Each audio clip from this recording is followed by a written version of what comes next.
And thank you all for joining in. Sorry for the hiccup last time. Appreciate the opportunity to talk with all of you, and I hope you are all doing well. So for those of you who don't know, the River Alliance of Wisconsin, we're a statewide organization. I've been around for 26 years, have membership across the state, and work on a variety of water-related issues. We do advocacy, water policy. We also do invasive species, dam removal, all kinds of stuff related to water. This is in part just so you've got my contact information, though many of you know how to get a hold of me.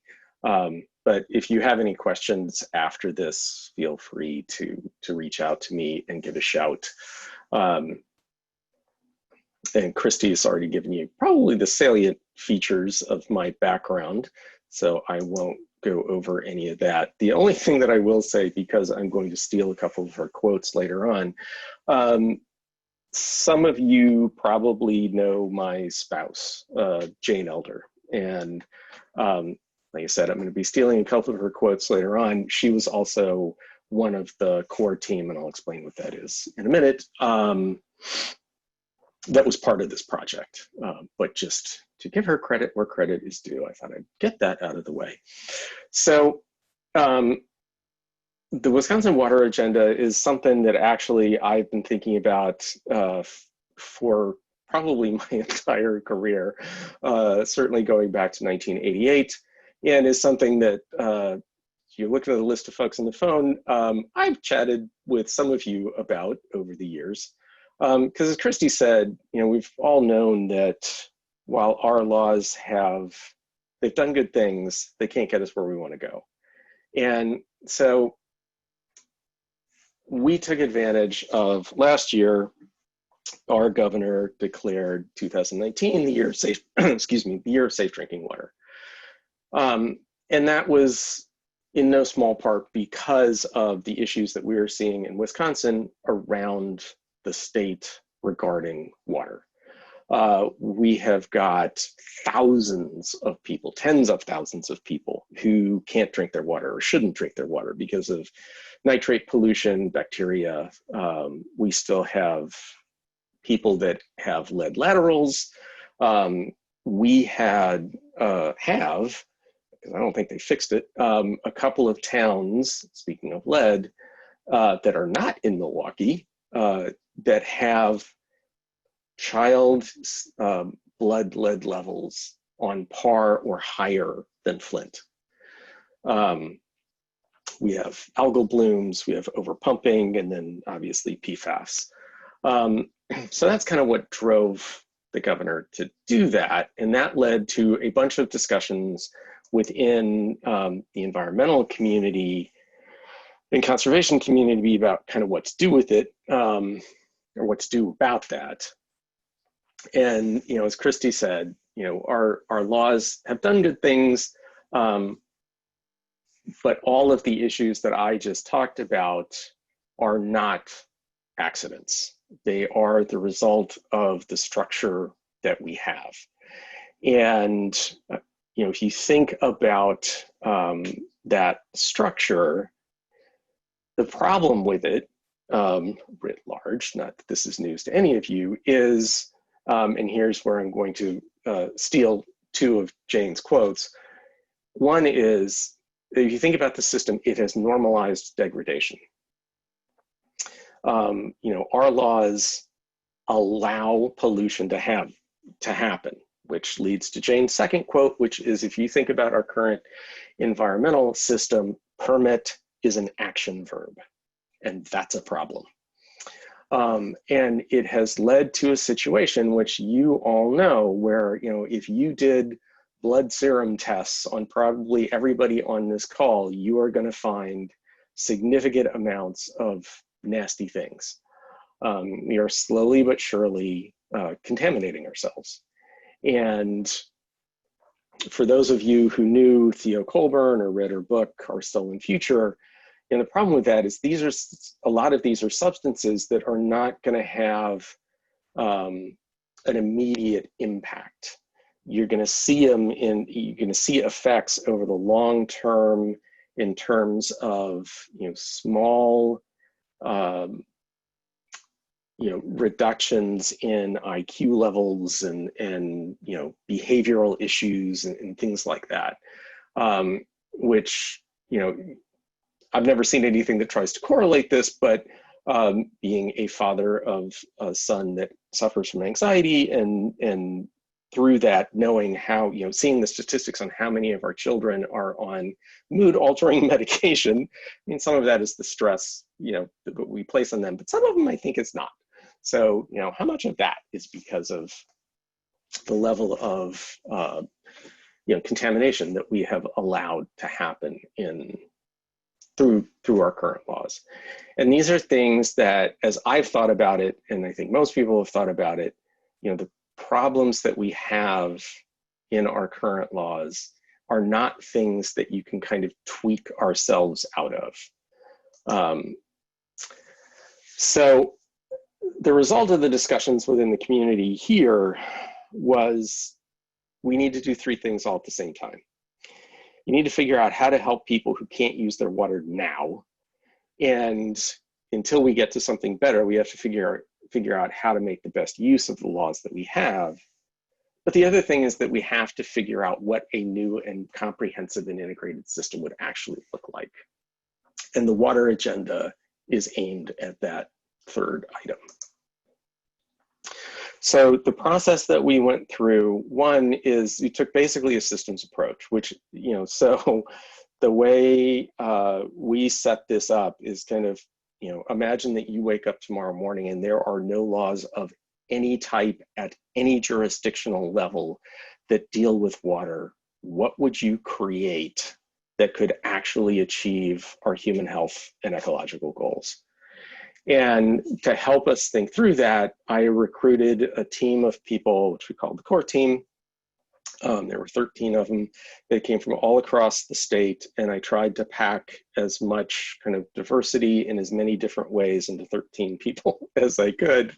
So we had folks that had agricultural background, we had scientists, we had community organizers, we had Native American representation, we had folks who had expertise in flooding, we had folks from POTWs, communications, a former DNR staff, a pretty diverse group of folk in terms of, and they came from all across the state, in terms of, so diverse in terms of their expertise and backgrounds and things like that. So that, and then I developed a set of agendas that we worked them through. And the result of those discussions were, there we go. Were kind of these 12 elements that define what we think, if you could implement all of these things, you would have a system that, while nothing's going to be perfect, it would be way better than what we've got and would actually have a chance of achieving our human health and ecological goals. And by the way, just because I realize I've said that twice, just to give you a sense of kind of what that goal statement might look like, our kind of operating goal was that water is a fundamental need, and that to protect the health and welfare of the people and resources of the state, the people of Wisconsin affirmed their right to abundant water in perpetuity that is accessible, affordable, available for all people, plants, and wildlife to be used without risk and to maintain our ecosystems. So when I say goal, that's kind of what I mean by that. So I'm not going to go into huge depth because I'll answer questions later, hopefully, about all of these things, but I'll touch on what some of maybe the less obvious of these are. the reason that we have the first one up there, a single statewide goal, is because in Wisconsin anyway, we really don't have one. Like many other states in the Great Lakes, we have a public trust doctrine, but the way that's been interpreted in Wisconsin, it really only deals with surface water, not with groundwater, and it's not comprehensive, and it's not really integrated. It's great to have and has done wonderful things for us. But the other way to think about this is, in Wisconsin anyway, our Department of Natural Resources, Department of Ag, Department of Transportation, Public Service Commission, and Department of Health don't have the same goal that they are trying to achieve when it comes to water. And that's a problem. So you end up with, regulations. It's no wonder that it's not really integrated, because they're trying to achieve different things.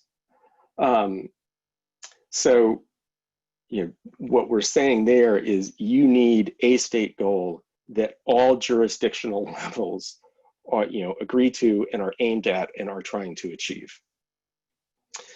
State ethos, basically no political system is going to survive for any length of time if it doesn't have the fundamental support of the people. And Wisconsin is a water-rich state, and in many ways there is a great deal of heritage around water, but it's not knit together in a way that people's reaction to degradation of our water is no.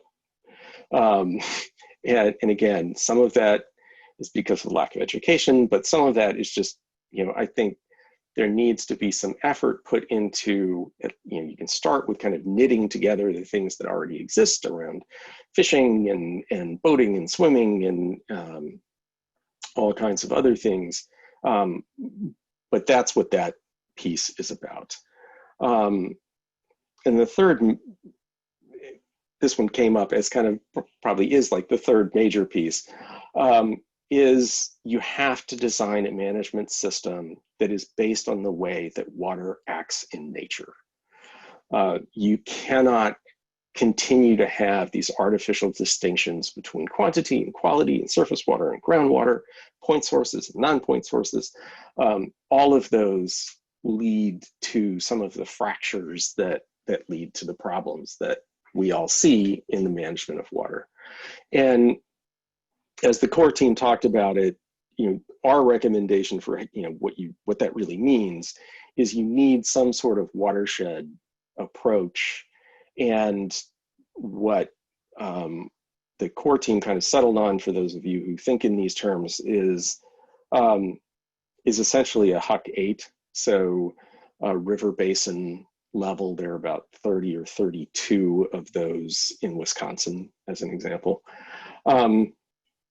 Many of you on the call have talked and tried to implement the precautionary principle for most of our careers. And, so it's not surprising that that came up. And when we were talking about the precautionary principle, we were not just talking about new substances.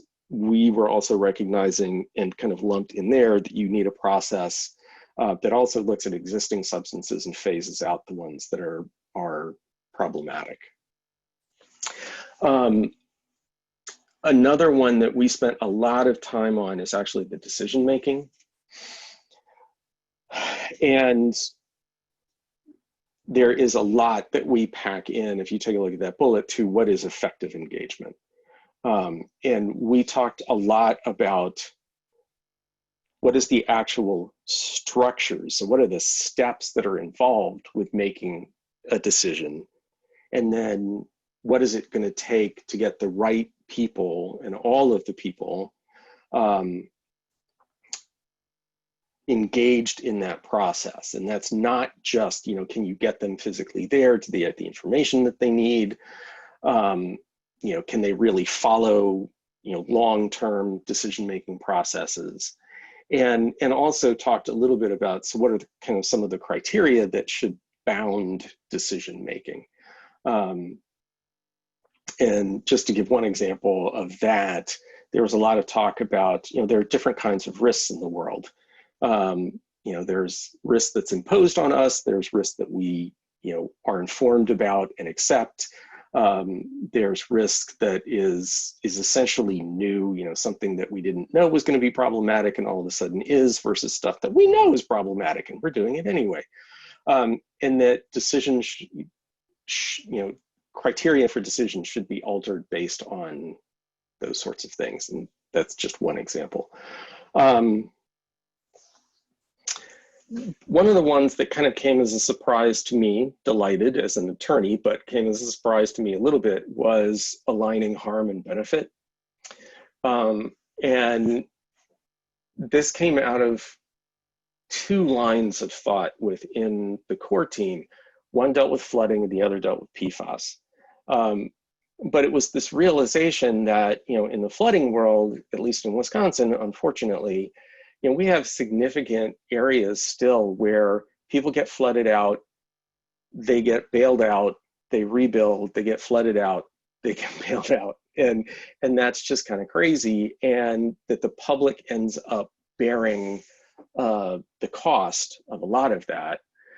And in the PFAS setting, it was just this recognition that PFAS have been around since late 40s, early 50s. The companies that have made those substances have made billions of dollars off of the production of those chemicals. So even if, in the end of the day, they end up paying a few $1 billion to try and help clean them up, they're still, it's going to be the rest of us that is, a couple $1 billion is not going to be enough. So the rest of us are the ones going to be holding the bag. And so that's what that point is really getting to, that those that benefit from something should also be held responsible for any harm that comes out of it. And I think because I don't want to talk at you guys for too long, I'm going to leave it at that in terms of kind of my comments on this. I will happy to ask any questions because I want to get to allowing you to ask questions. One of the things that I noted, and I'm just going to call this out because it's one of the things that made it difficult to even figure out, like, are there 12 elements? Are there more? There is an enormous amount of interplay between those elements, and we realized that. So you could organize this probably in a lot of different ways. And these are just a couple of examples of some of the more obvious things. Your state goal is incredibly important in terms of how your governance structure then acts, how your decision-making process relates to your governance structure, and do you have the information that you need to actually make the decisions that need to be made. And one of the things, by the way, that I'm just going to call out, because it's another thing that's just kind of interesting, in terms of decision-making, one of the things that we realized in Wisconsin, and I think from what we knew from the folks on the core team and from a little bit of snooping around that I've done afterwards, this differs somewhat by state. But in Wisconsin, just to call out one thing in terms of decision-making, there is no constitutionally required legislative process for making a decision. And what I mean by that is, so the legislature makes its own rules on how it is going to make its decisions, and you really have no recourse about that. So what has happened in Wisconsin in the last decade or so is it has been very common for major pieces of legislation to be literally introduced on a Monday, have a hearing on a Tuesday, and be on the floor on a Thursday. That's a problem. So anyway, that was one of the things that came out in decision-making, something I hadn't thought about in those terms, but it was just kind of interesting. So, one of the things that we kind of took heart from is that, the core team in thinking about this is the fact that these things seem to interlock. So for whatever that's worth. And then I'm going to close and then here and then let you guys ask questions. One, to the extent that any of this looks right to you, feel free to borrow. we only ask that you acknowledge us as the source of it. And then the last thing that I'm just going to kind of, throw out there as a question or maybe challenge. I have worked at the state level. I've also worked at the Great Lakes level, on and off for my entire career. And I think we have gotten to a point where we have to get serious about water. It is only going to get worse. But I think that then is the challenge to us, is whether we are willing to kind of say that out loud and not continue to try and make incremental changes to the Clean Water Act, just to pick one example, that will be an improvement, but it still is not going to get us where we need to go. And if we don't start, dealing with that, we're never going to get there. And at least I'm pretty sure we're not. And I think that's I think that's a problem. I think, at least in Wisconsin, the public is pretty close to being there in terms of understanding that. It's one of the other things that has been interesting in Wisconsin. If we were having this discussion 15 years ago, I would tell you that from my travels around the state, people in any given part of the state would understand the problems that were occurring there regarding water. So in the central part of the state, they would know about overpumping, and in the northeastern part of the state, they would know about agricultural problems and things like that. And one of the things that has changed in the last 3, 4 years, 5 years, is if you go around the state, people not only know about their own problems, they know about all the other problems that deal with water around the state too. Which, viewed one way, is unfortunate. Viewed another way, I think demonstrates that people really understand that there's a systemic problem, and I think would be willing to start to work on addressing that problem. So I'm going to leave it there, and I am happy to answer any questions. And Christy, you can do that however you want to do that. Okay. Let's see.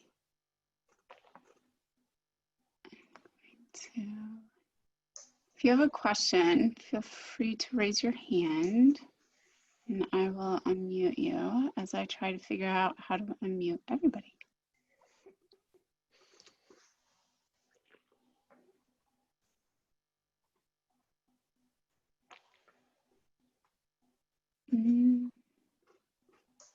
If you don't know how to raise your hand, it's a little, you should see, if you go, oh, there's a question. Has any Wisconsin elected leaders been engaged on the agenda or responded to it? The answer is not yet, but we are just kind of rolling out the agenda now. But as the fates would have it, I actually have a call at 3 o'clock this afternoon with one of our assembly people who was the co-chair of a water task force that was created last year. So we're just starting to roll that out.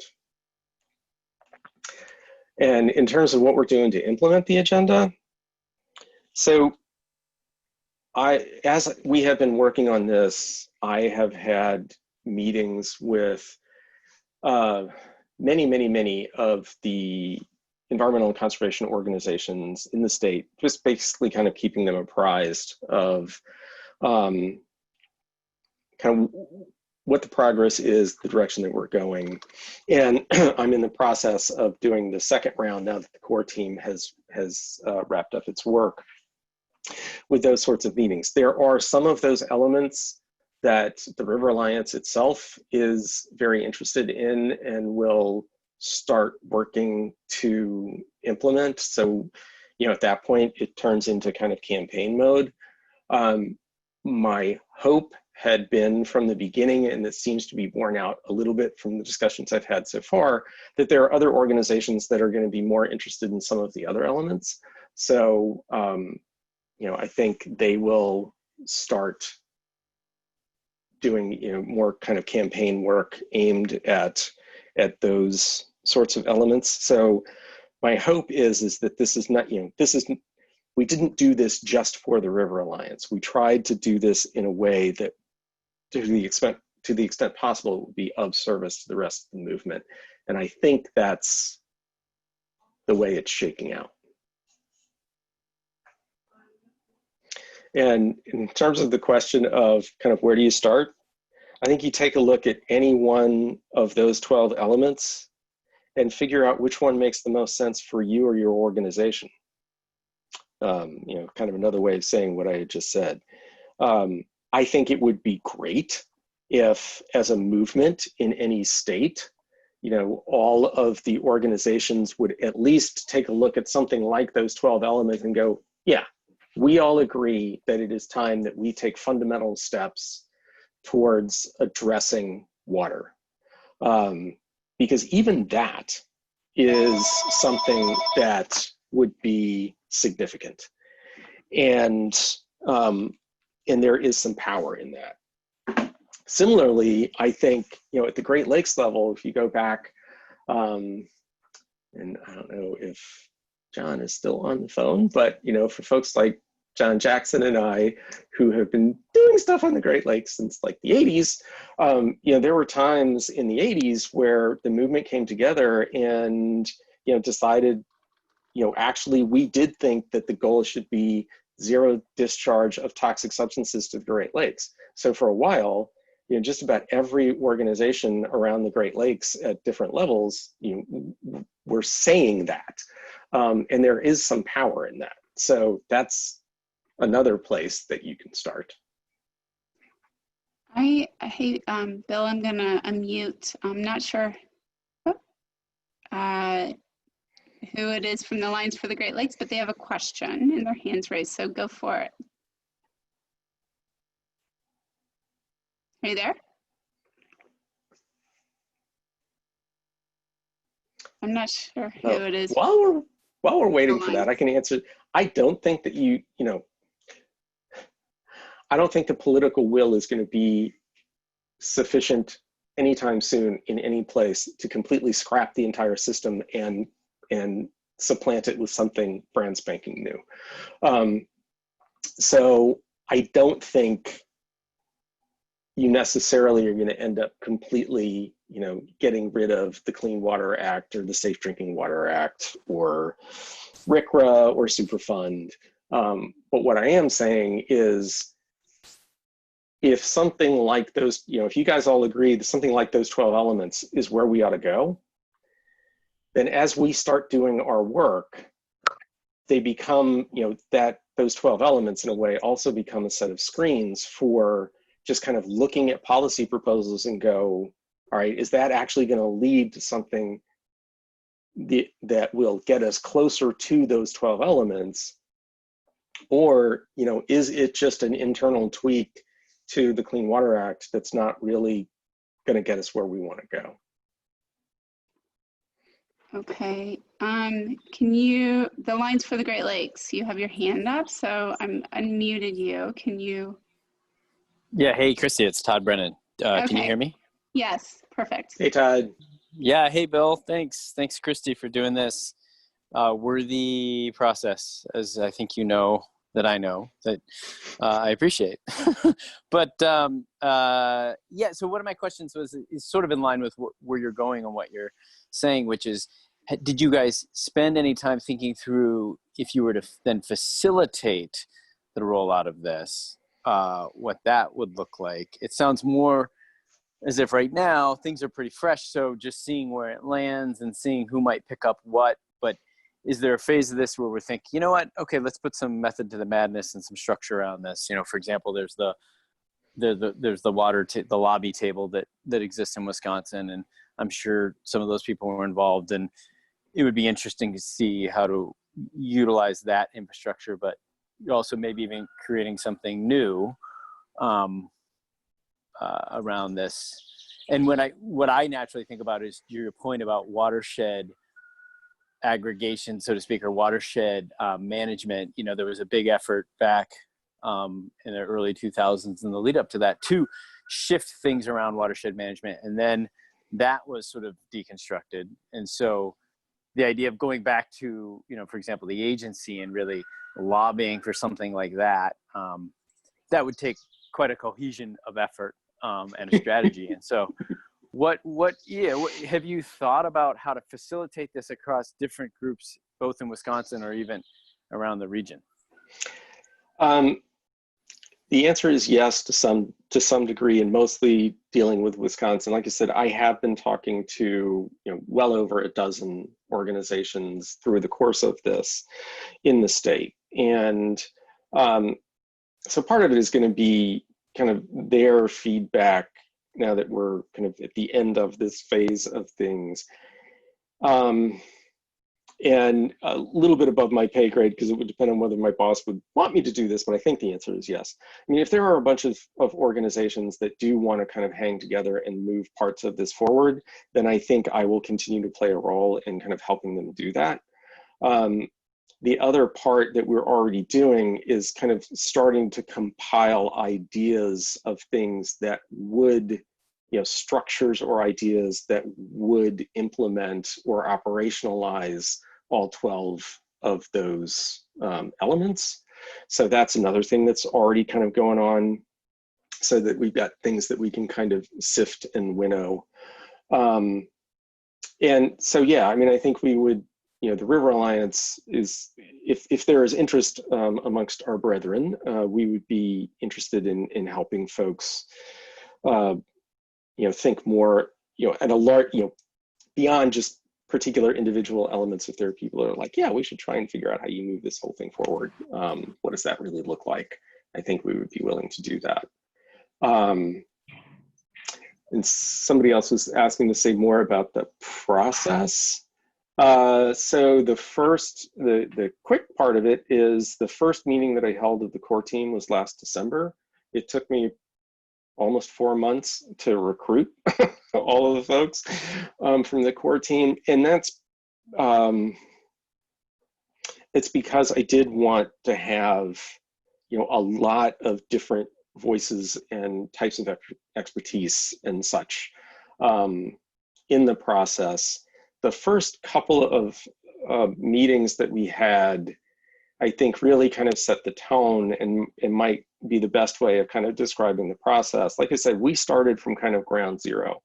And so one of the first questions, one of the first things that we talked about is like, what is it that we are trying to achieve? Kind of, which, like I said, I read you kind of the operational goal statement that we were going. And then, so the next question is like, okay, if that's our goal, what is it about the current system that does not allow us to achieve that? And then the next question, which was really interesting in terms of the discussion, was, okay, so those are the barriers. Why do those barriers exist? And so it was that kind of a series of discussions that we had. And that's what led to the 12 elements. And then we had deeper discussions in each of the 12 elements in terms of what they might mean and what they would look like. So that was basically the process. Hey, Bill. Yeah. You're done with that one question. I'm going to mute John Jackson. Okay. So he has a question, and then we can go back to that one too. Okay. You're unmuted. Oh, nope, I'm muted. Oh, no, you're unmuted, John. Okay. Hey, John. Hi, Bill. Great to hear you. This is all fabulous stuff. It's really excellent.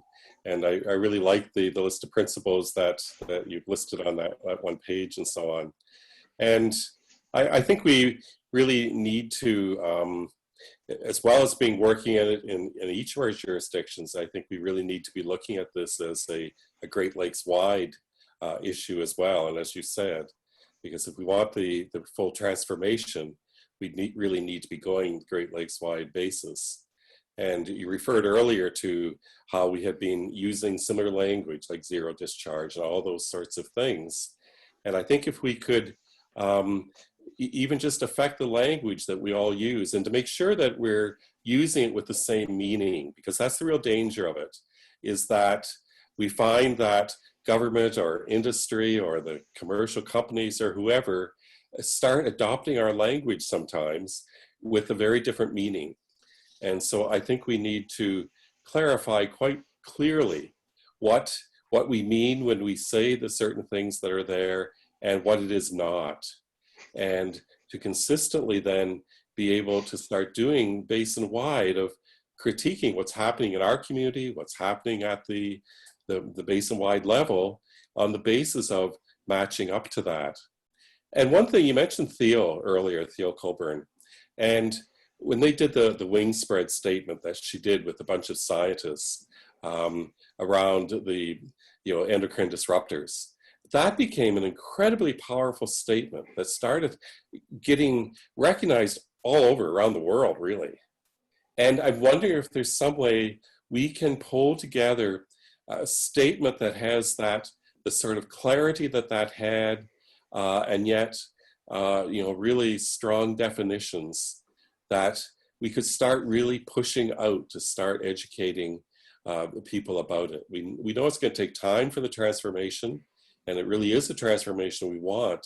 But if we don't start pushing for it very clearly now, it's not going to happen. We're just going to get into a bigger and bigger hole. And so that's why I'm so excited that you're doing this and have taken this initiative. Yeah, I obviously, also think that there is an opportunity here for the Great Lakes movement writ large. And I think you could get there pretty easily, given the work that we've done, because there's obviously a whole lot more than I presented here in terms of what we came up with, the things that go behind it, which would help, if folks did want to try and get together and figure out, like a goal statement for the Great Lakes, for example. And I'd be more than happy to help with that if folks are interested in working on that. But I do think that there's an opportunity at the Great Lakes level, and I think it would make it easier if history holds anyway. As you said, if we're all talking about this in the same way, and if you do it at the Great Lakes level, it also helps when you get back to each of your own states. And provinces. And provinces, sorry about that. And kind of along those lines, I'm going to answer Cheryl's question about how you build power around this, because she's right. Well, we did have this committee that ran around the state, collected comments from hundreds of people on water, and then proposed a legislative package that basically ignored all of the comments that they got. So I'm going to answer specifically to Wisconsin, and this is my top of mind answer. It's not the only answer, but I do think there are some opportunities within that ethos element of just think of it as basic organizing, but really taking a look at, there are bass fishing contests, there are sailing regattas. I don't know what the current number is, but Wisconsin sells close to 1 million fishing licenses every year. There are, folks that canoe. There are all kinds of folks in events that are aimed at water, and really taking a look at that and figuring out, are there ways that we can start knitting that together? And I think, it's an area where we're going to have to be creative. I've told several folks, a good friend of mine happens to be part owner of a brew pub, and in Wisconsin, there is a fairly active association of small brew pubs. So I was talking to him and I was like, would you guys have any appetite of, all of you just having somewhere on your advertisement, something along the lines of great beer takes great water? And that's just one other way of just trying to, create these drum beats around water and why it's important and things like that. So anyway, that's just one example. Hey, Bill, Margaret has a question. I've unmuted her, so go for it. Hi, thanks a lot for the webinar. It's really interesting, and I'm new at this, so I'm learning a lot. My question is about the goals, because you mentioned that we need to get serious about water, not just incremental change. I was wondering, what do you think those goals would look like in practice, especially, I know that's a big question, but like especially the parts about zero discharge and zero risk, and what would be the hardest, like the challenges to that, or maybe the sectors of society that might be hardest to win over? Well, some of that is going to depend on your state or province in terms of like, you know, which would be the hardest. So, in just a point of distinction.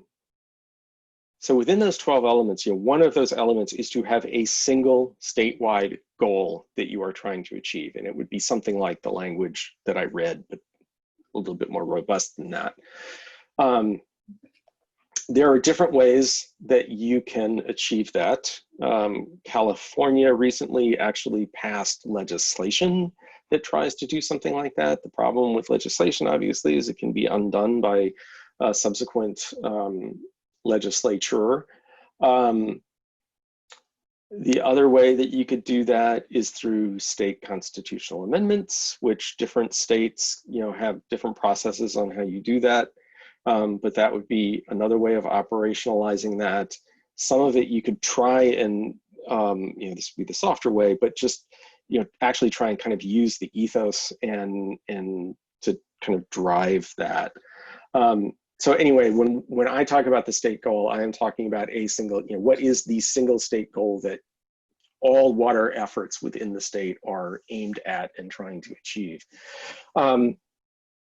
You know, within any of the other elements, you know, I think the places where are going to be the heaviest lift under current politics anyway, are probably the precautionary principle and aligning benefit and harm. And it's because, I say that because there are going to be very powerful, very well-funded discrete entities, you know, on the other side of that. You know, any form of chemical industry doesn't like the precautionary principle. And most businesses are not crazy about actually being held responsible for any harm that they cause. So, you know, those, I've had some fights in the past around trying to increase, to use the legal term, joint and several liability. And those tend to rile up business industry pretty good. But I think, you know, and again, this gets back to something, you know, I'd mentioned before and John had mentioned, part of getting serious is figuring out the language to really get people to understand where we are. And I wasn't joking. I mean, I bet my house that if everybody on this call had a blood sample taken, you would find significant amounts of toxic substances in your body. That's a problem. That's where we are, and that's only going to get worse. And so, you know, the real question, I think, if we're willing to, you know, ask it, if you will, is, you know, so in Wisconsin, our Chamber of Commerce is called Wisconsin Manufacturers and Commerce. And, you know, so if we start working on the precautionary principle, for an example, and they, you know, start saying, you know, no, we should be allowed to discharge this stuff. You know, my question back to them is like, okay, who specifically are you saying it's okay to continue to poison? Because that's where we're at. That's what we're talking about. And I don't think it has to be that way. So, you know, anyway, probably more than you want to know, but those, in terms of the individual elements, those are probably the two that are the biggest fights. But it would depend on states. Thanks.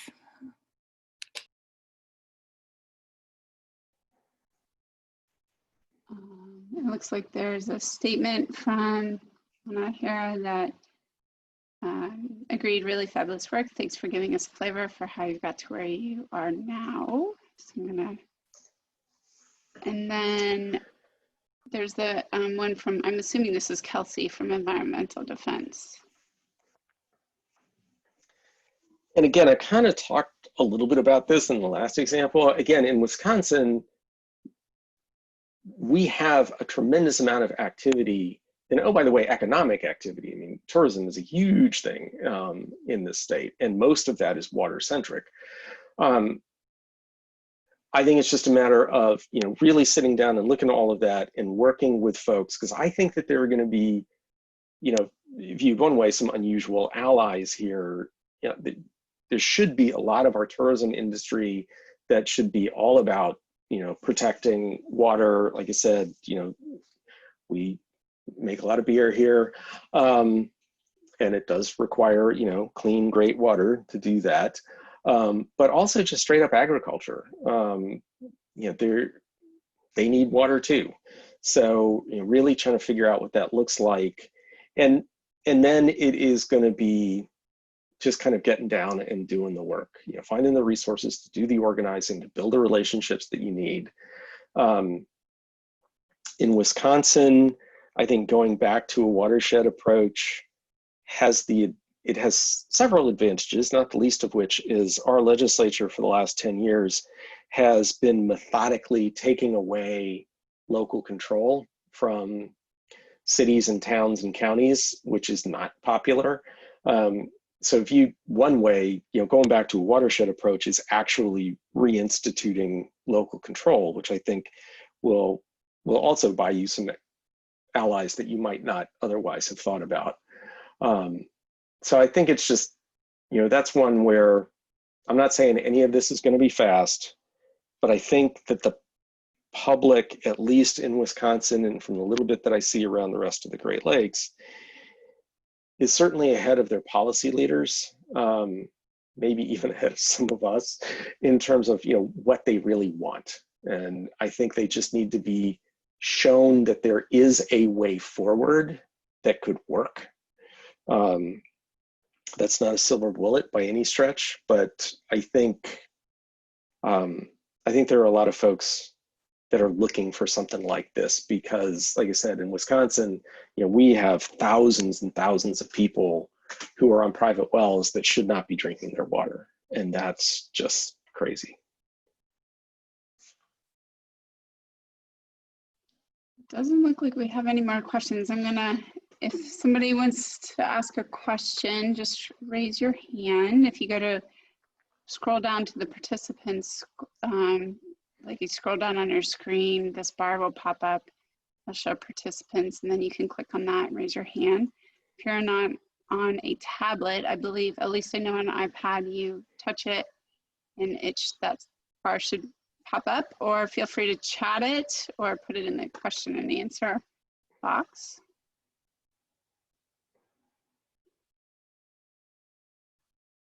Well, I want to thank you, Bill, for taking the time to talk through this with us. I know I've really enjoyed having these conversations with you as well. And I really love thinking outside the box and big picture. I constantly am saying to people, like, our ancestors didn't stand on the shores of the Cuyahoga River and say, oh, the river is burning. Well, we got to work with what we have in the confines that we have them. They said, we're gonna dream big. We're gonna create something new. And out of that, we have these foundational pieces of legislation that we have realized over the years do have some real sincere flaws and real big flaws. But, you know, nonetheless, they stood on the shores and said, no, we need something new. And so I've really enjoyed having these discussions with you. And it looks like a lot of people did too.